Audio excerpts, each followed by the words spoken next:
of course on Christmas Day the oven decided to not work. So in this video I'll show you how this one is taken care of. Let's start with the make and model number. On this one it says Kenmore, and this is how the controls look like on this range or cooker or whatever the heck you want to call this thing. So that's how the controls look like. I found a PDF version of the same product. It says Sears Canada, and it also says Electrolux and at many points. So it doesn't matter there, Electrolux on this one, so don't worry about the brand too much. These are the pieces inside. Oh, there, let's go back. So that's the control panel, matching exactly my control panel, and there are the parts for the oven on it, the upper heating element and the lower heating element.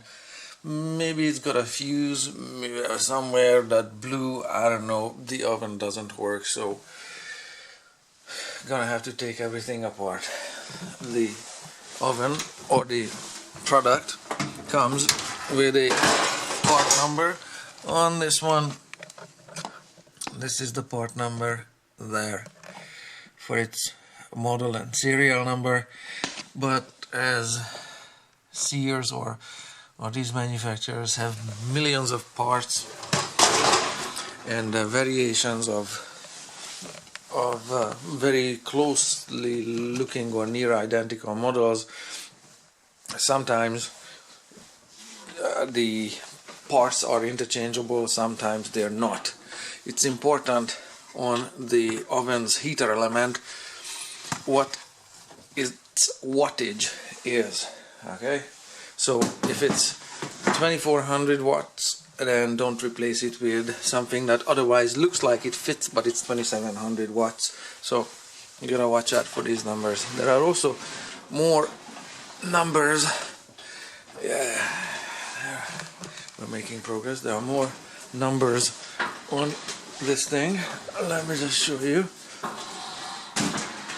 That always delights me here. There, some more numbers. I don't know if it's a paint code or what these numbers are on the back, but there you have it, some more numbers, but these are not the model numbers.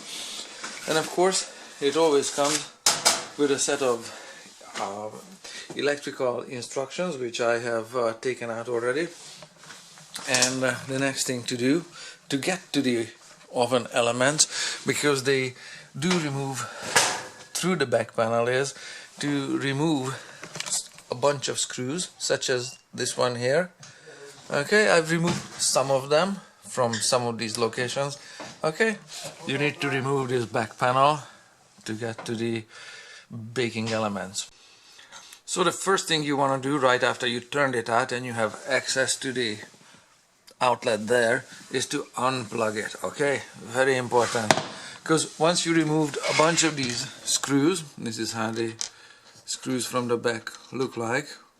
There they work with Robertson #1 screwdriver on this particular model. So once you take all of the screws out that are needed, let me see, 1, 2, 3 there, 3 on the other side as well, and 1 in the middle there, no more screws. Then this panel just comes out, and once it does, all of the electrical parts are exposed. Okay, sorry, so that's why it's very important that these be unplugged. Okay, and because otherwise everything is an electrocution hazard here. Alright, you don't want to do that to yourself or your family members. So there, first thing to do, unplug. Then second thing to do is remove the grill. Then the third thing to do is, I'm gonna film it here because it's easy to access. This is the tail end of the oven bake element. This is for broil, there's one below for bake. Actually for bake, both the upper and the lower work, okay? So that's how they look like. And of course I have the replacement parts here where they can be seen a little better. That's how they look like. And this slip-on connector just connects very simply. So before you can decide if what's wrong with any of the baking or boiling elements, I checked voltage. Now I only recommend checking the voltage if you know what you're doing. You need a multimeter, a capable one, okay, not a $7 one, and plug it back in, hook up your voltmeters and check the voltage here to make sure that volts are coming through these slip-on connectors, okay? In this case, this is orange wire here that powers the heating element, and the other side I think is the neutral. That's what this service data sheet is good for. This was folded up in the back, but other than that, the part numbers are not on it, and no useful information is on it if you need to replace a bake element, okay?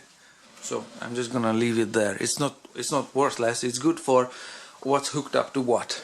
Alright, so you can check the volts there and there if you know what you're doing. So this is just a show and tell. I'm not gonna give you a live demo on it. Once you verify that there are actually volts going into the bake element, then you can conclude that it's indeed the bake element that's faulty. I'm gonna have a separate video on checking the bake element itself once it's removed from the inside, but before you can remove it from the inside, you're gonna have to disconnect it at the back. Once they are disconnected, you can check them out and you can match the shape at a store. This is the old one that came out. On the old one comes with a purple ceramic insulation inside, and I want to show you these numbers on it. It says ZTSM CBI 240 volts. The next one is the part number 316075-103. The new part number will end on a 104. You might have a model that ends on a 102. So these are all related part numbers, and the latest one is 104. The next number is its wattage, very important, 2550 watts on this one. And then it says L25580, don't worry about it. So you need the part number that's here. Don't be spending hours trying to find the part numbers online or in a manual, such as the one I have shown you on the computer. Just it's on the part itself. All right.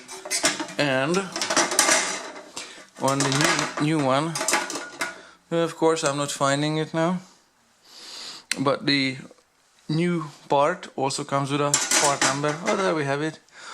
Ooh, this is printed on, not stamped in. Okay, let's see if I can focus the camera on this one. This is really hard to see. There, 208/240 volts, and then the rest of it is some numbers other than the part number, but it says somewhere around it. Let me see if I can turn it. Sorry guys, if this was any easier, I would tell you. There, right underneath. Alright. This is what you also need to go through.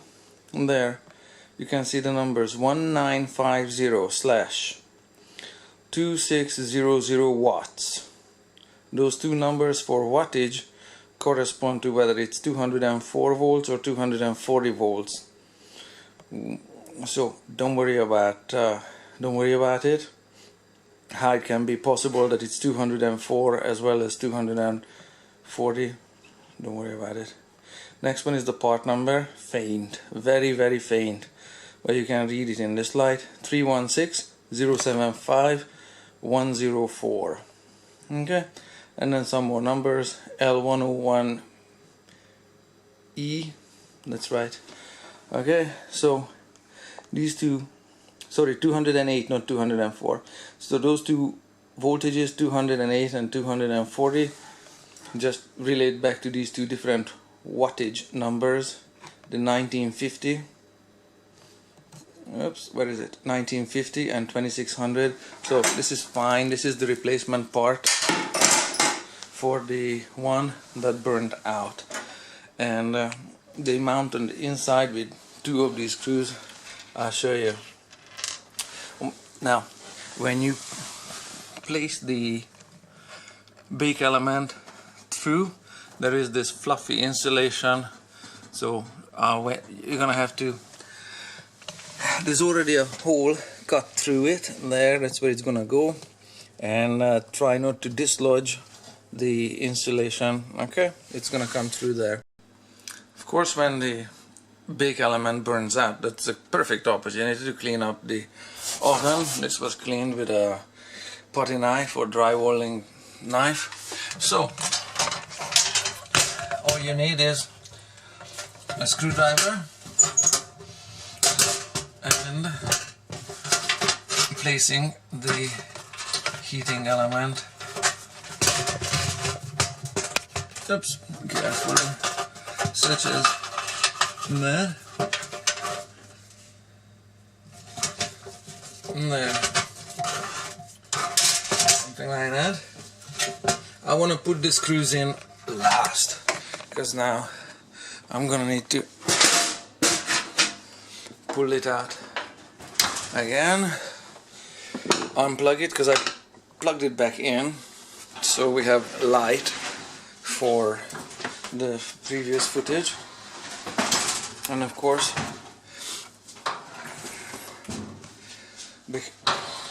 now that everything is under power and there is no back installed, so now everything is energized. Okay, super dangerous. That's why I put masking tape or electrician's tape on the end of those connectors, so when they connect the grounded surfaces, there's no sparks flying. So now the bake element is connected electrically there. Of course, the whole thing is unplugged, very important. If I have mentioned that before, don't worry about it. It is so because it's very important. And I'm placing the insulation neatly around the bake element, just kind of making it pretty, no particular reason. And the cover for the back has this lip on it. There it's, of course, it's gonna be rotating this way 180 degrees, and it's gonna catch that one and this one. That's how it just sits on its own, and the cable, the cutout there goes there for this cable. I'm gonna try to fit it with just one hand, see how that goes, without any major amount of swearing or anything. The top one, the top edge goes together like this, one under another. There, so far so good. Since that part is in, I want to put in one screw there that keeps it from falling down. Yeah, I'm holding it with my toe, that one.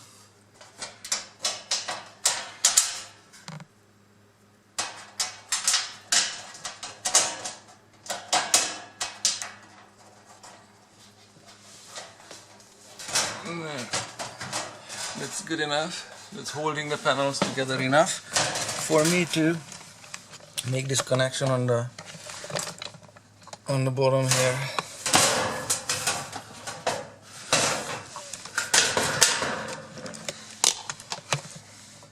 Let's see.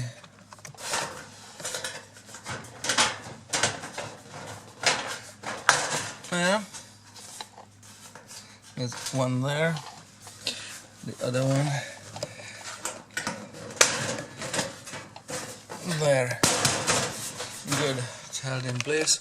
Now these screws on the side can go back, and then plug it in and connect it from the front and then test it. Alright, placing the last screw or last two screws is fairly straightforward. I have already mounted one screw and the other one is super straightforward. Robertson #1 screwdriver, and just line up the holes, and there. You don't need a whole lot of force, absolutely no power tools, please, okay? Do yourself a favor, because you're gonna be stripping the thread out of there, this one kinda, yeah, there, just, okay, no power tools whatsoever. Next thing to do is firing up the oven, so let's get you out of there, go for it. So now it's on. Oh, now it's on, okay. Let's just wait. Can you switch off the big light overhead? Let's see how this one... Okay, yeah, there's smoke rising. That's a good sign. Yeah, because there's usually some kind of residue on it, at least from your hands and, you know, touching it. It should heat up to red hot in no time. Just give it another 20 seconds, see how that color is going. So at one point during filming I was working inside the oven and that light was on. It's only possible when the unit is plugged in. When you do, there's the discoloration showing up purple on my screen, but in real life it's red hot.